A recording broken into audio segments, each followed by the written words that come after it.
I think the main overarching question we sought to answer, my colleagues Nick Valentino and Ishmael White, with the Cues That Matters paper, was what role do racial appeals play in contemporary American politics? Now, we wrote the paper in the latter part of the 90s and actually, well, into the early part of the 21st century. And given that that's some 30, 40 years after the conclusion of the civil rights movement, many, or at least some commentators thought that race really didn't figure into American politics anymore. We were not altogether sure that was true. But like good social scientists, we didn't want to impose our conclusion on our results. We wanted to generate a test that would allow us to determine with some degree of conclusiveness whether or not politicians making racial appeals might still be successful. So in short, what we did is we actually made our own political commercials, which is great. We wanted to run an experiment, and the virtue of an experiment is that you can make strong causal claims. So we developed a series of political commercials where we only changed one thing. That is to say, the voiceover, the narration was the same, the candidate was the same, most of the images were the same. But some of the images were different. And what we would do is that in strategic places, we would insert images of African Americans consistent with political rhetoric confirming traditional racial stereotypes, like African Americans are less likely to be adhere to the work ethic, or wasteful government programs are often directed at African Americans. All of this may be meaningless in the post-civil rights era, and indeed many commentators suggested that it was. But if we designed our experiment appropriately, we would be in a position to determine if that were true. And long story short, it turns out it's not so true. That is to say, by juxtaposing images of African Americans with negative commentary about government, we can provoke and activate people's racial attitudes. It's a very subtle process, but very effective. And having demonstrated it with an experimental design, we're actually fairly confident that it's a real effect.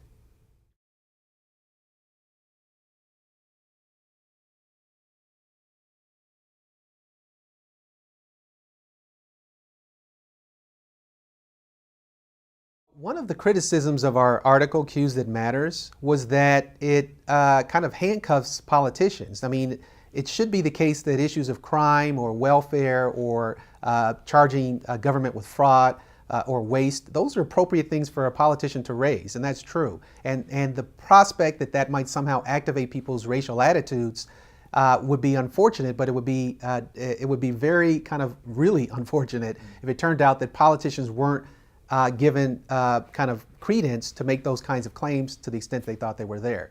So what do we have to say about that? Well, I think our article suggests that if one wants to make these legitimate criticisms about government, one can still do so without activating racial predispositions by not using imagery that confirms traditional racial stereotypes. That is to say, presenting African Americans as doctors or businessmen or teachers, all of which are true, as opposed to presenting African Americans as welfare recipients or criminals or whatever, all of which are also true. But the latter set of examples confirm negative stereotypes, and the former do not.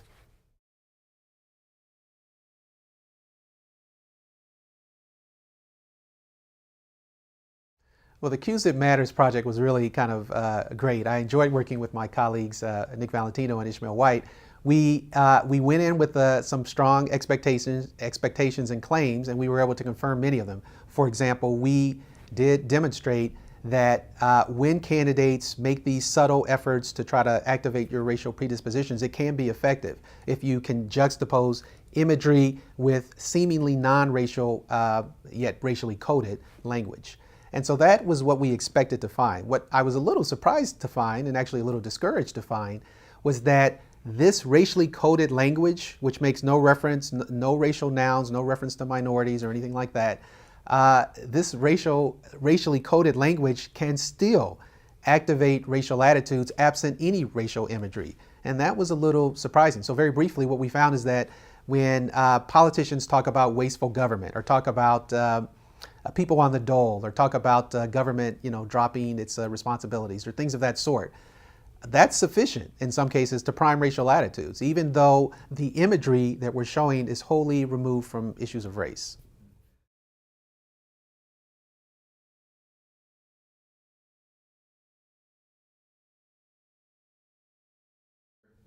I think it's fair to say that the country has made some non-trivial changes, some fairly dramatic changes with respect to race and race relations. And obviously the occupant of the White House is one big symbol in that respect.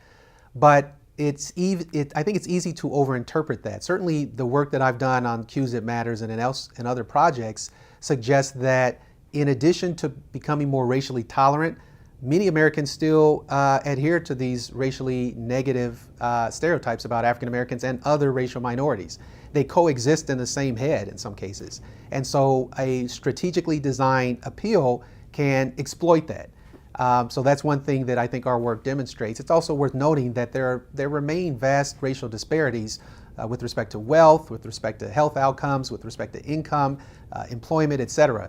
So while it is true that some very important changes have occurred in this country, I think the objective evidence suggests that it is very premature to conclude that we are post-racial.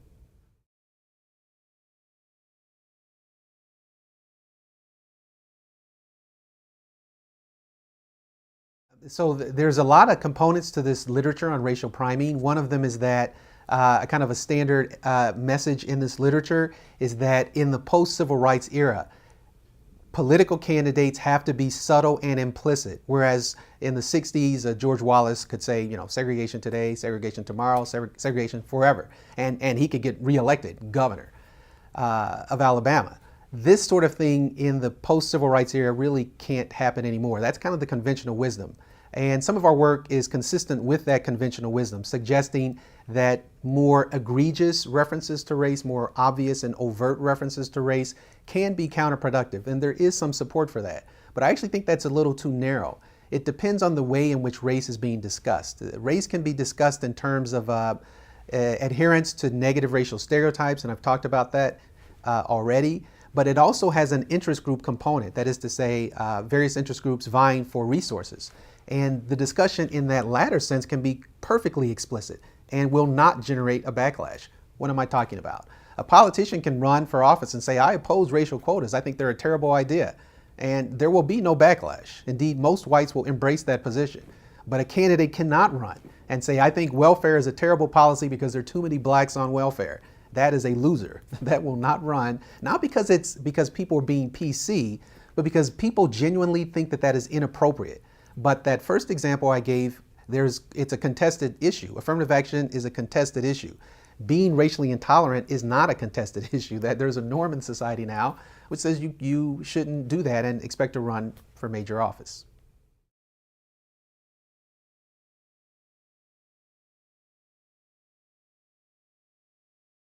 When I give my talk about the ways in which racial priming occurs and can occur, oftentimes, and it's based in large part on previous presidential campaigns like 2000, 2004, people understandably ask me, what does this have to do with the 2008? That's what they really want to hear about, the 2008 presidential contest. And I don't have any studies that I've run on 2008, but I think I can make educated guesses. That's one of the virtues of the work that we all do in political science, is that if we make sound conclusions, then we're in a position to make to draw implications and inferences about current events. So, for example, in the 2008 presidential campaign, a number of commentators charged John McCain, Hillary Clinton, and even Barack Obama with engaging in various forms of racial priming. So I've gone back and I've looked at some of those ads that all three of these candidates have put on the air. And there's actually something to it. So for example, just to focus now on the most prominent politician in the country, Barack Obama, he ran a commercial in 2008 called The Country I Love, in which there are all kinds of racial imagery, subtle imagery, mostly designed to convey to the white electorate that he is biracial. That is to say, there were photographs of him and his white grandparents and photographs of him with his mother, who's also Caucasian. And I think, so what's the point? Well, you could say, of course, that's just part of his biography. That's just who he is. But I think that a black candidate running for such a high-profile office at that time also sought to reassure some elements of the electorate. And I think this is how he did it. So I would urge your students to take a look. You can get this information off the web. Take a look at that ad, along with some ads by John McCain, which sought to implicate race in other ways, along with Hillary Clinton. I mean, race is something, it's a core issue in American politics. There are certainly other issues, but it is a core issue, and it has been since before there was a United States of America.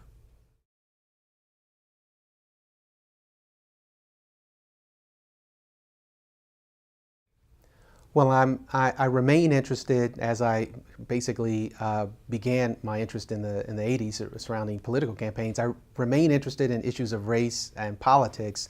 What I'm working on now is the ways in which political candidates, or actually more broadly, political elites, including interest group figures, for example, how their rhetoric can foster greater interracial cooperation or interracial conflict. So in other words, I'm interested in not just trying to explain why whites may bring their racial attitudes to bear on their candidate preferences, and that remains a core part of my research agenda, but now I'm interested in how blacks and Latinos, in addition to whites, respond when members of their racial or ethnic group make pronouncements designed either to foster greater cooperation and intergroup kind of coalitions, or competition or conflict. And what are the factors that bring that to bear? In other words, when this kind of rhetoric is put out there, which members of the group are most likely to be receptive to it? So I'm in the process now with a project working with Rob Mickey and Haynes Walton, along with the graduate student Ashley Jardina, to see whether or not there are particular kinds of appeals that are going to be more effective or less effective in terms of increasing conflict or decreasing conflict.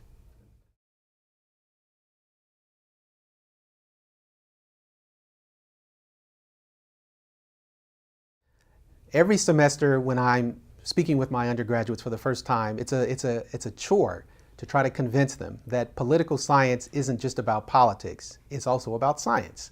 The process is bringing scientific principles to bear on the study of political subjects. And I think because oftentimes undergraduates wonder, oh, is the professor a Republican, or is he a Democrat, or is he a liberal, or is he conservative? And on some level, if I am successful in my job, I have convinced those students by the end of the semester that those questions don't matter if they're a good political scientist.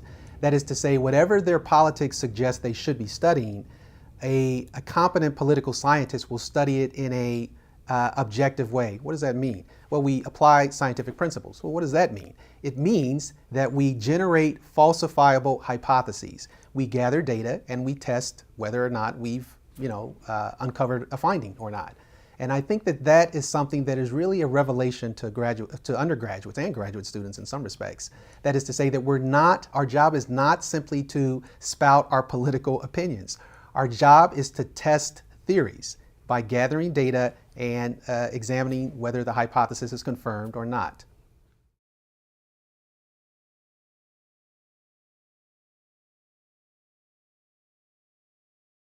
How I began my interest in political science. It's a good question. It's a very short and the brief kind of version of that story is that when I'm from California originally, and when I was in high school, this is back in the Stone Age, 1982, I remember we had a very important gubernatorial contest at the time involving then Mayor of Los Angeles, Tom Bradley, who would have been, if elected, the first African-American governor elected in the history of the country. And it was a very kind of interesting time. There was a lot of enthusiasm surrounding his candidacy. Now, long story short, Bradley ultimately lost. And I was just curious as to why. What factors contributed to his defeat? This is also about the same time that Harold Washington was elected as the first African-American mayor of Chicago. And it was the time of the Jesse Jackson presidential bids in the Democratic Party. So all of these things came about at a very critical time for me, prompting my interest in issues of politics and race and how they intersect.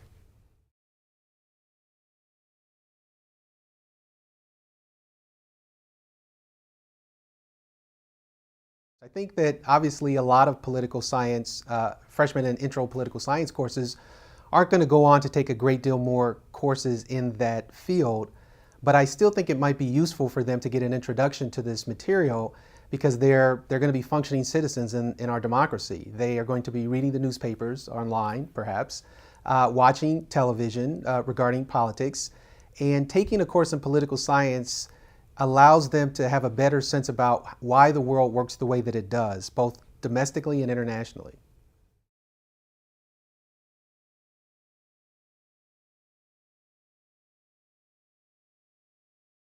What can students do with this kind of training once they graduate? I think there are actually a wide range of things they can do. Aside from going into the academy, of course, they can work for polling firms, interest groups, they can work in government. It really allows one to develop the kinds of tools that are useful in a broad range of circumstances.